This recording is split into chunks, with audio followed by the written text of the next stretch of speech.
آخر ایک بیوی نے کیوں طلاق مانگی؟ السلام علیکم پیارے دوستو، آج کے اس ویڈیو میں ہم ایک ایسے صحابی رسول کا واقعہ بیان کریں گے جو رات میں اپنی بیوی سے پانی مانگتے ہیں۔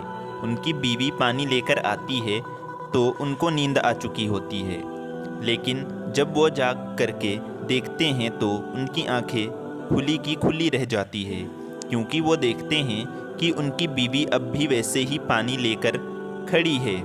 لیکن جب وہ ان سے پوچھتے ہیں تجھے کیا چاہیے تو بیوی کہتی ہے مجھے طلاق چاہیے۔ وہ ایسا کیوں کہتی ہے اور اس کے پیچھے کی اصل کہانی کیا ہے؟ ایک صحابی رسول رات کو اپنے گھر میں آرام فرما رہے تھے اور انہیں پیاس لگتی ہے تو وہ اپنی بیوی سے پانی مانگتے ہیں۔ ان کی بیوی پانی لے کر آتی ہے تو صحابی سو چکے ہوتے ہیں۔ وہ عورت اتنی خدمت گزار تھی کہ پانی لے کر کھڑی ہو گئی۔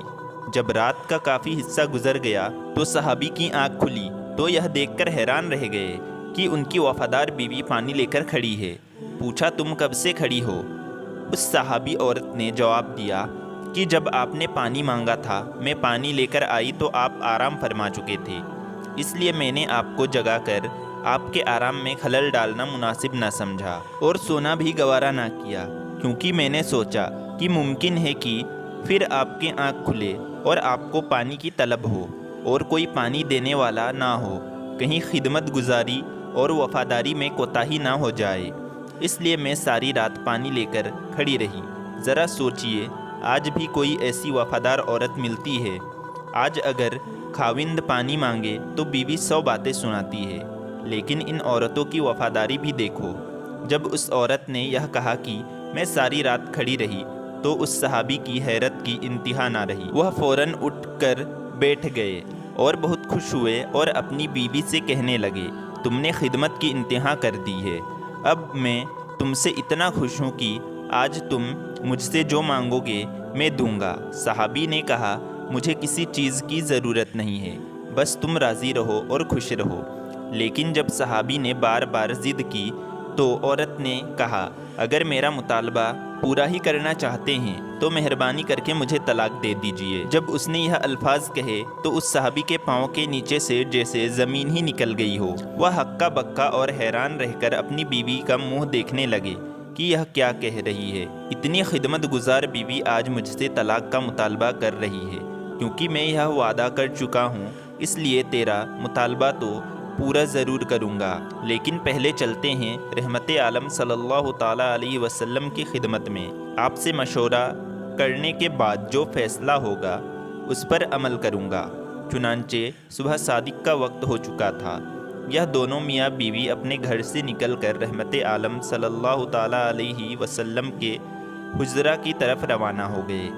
راستے میں ایک گڈھے میں صحابی کا پاؤں پھسل گیا اور وہ گر گئے۔ بیوی نے ہاتھ پکڑ کر صحابی کو اٹھا لیا اور کہا کہ آپ کو چوٹ تو نہیں آئی؟ صحابی نے کہا اور تو کچھ نہیں، البتہ پاؤں میں تکلیف ہے۔ صحابی عورت نے فرمایا چلو واپس گھر چلتے ہیں۔ صحابی نے کہا اب تو قریب آ چکے ہیں۔ صحابی کہنے لگے نہیں واپس چلو۔ چنانچہ جب واپس گھر آئے تو صحابی نے پوچھا کہ مجھے تو سمجھ نہیں آئی کہ سارا ماجرا کیا ہے؟ صحابی نے کہا مسئلہ یہ ہے کہ میں نے کسی سے سنا ہے کہ جسے ساری زندگی میں کوئی تکلیف نہ ہو اس کے ایمان میں شک ہے، کیونکہ جو بھی ایماندار ہوگا، حق کی راہ کا مسافر ہوگا، اسے تکلیف ضرور ہوگی۔ مجھے تو آپ کے ساتھ رہتے ہوئے 15 سال کا عرصہ ہو چکا تھا، لیکن آپ کو کبھی سر میں درد بھی نہیں ہوا تھا، اس لیے مجھے شک ہوا اور میں نے سوچا کہ ایسے آدمی کے نکاح میں رہنے کا کیا فائدہ جس کا ایمان ہی مشکوک ہو، اس لیے میں نے طلاق مانگی تھی۔ لیکن جب راستے میں آپ کے پاؤں میں چوٹ آئی تو میرا شک رفع ہو گیا کہ الحمدللہ آپ تکلیف میں آزمائے گئے اور آپ نے اس تکلیف پر صبر کیا۔ پیارے دوستو، یہ تھے صحابہ۔ آج کل کی عورتیں اپنے شوہر سے زیور، کپڑے اور دوسری چیزوں کے لیے تو بڑا ضد کرتی ہے، لیکن افسوس کی نماز اور دین اسلام کے لیے کوئی بھی ضد نہیں کرتی۔ اللہ تعالیٰ ہدایت دے۔ پیارے دوستو، اسی طرح کے سچے واقعے سننے کے لیے چینل کو سبسکرائب کریں۔ ملتے ہیں اگلے ویڈیو میں، تب تک کے لیے اللہ حافظ۔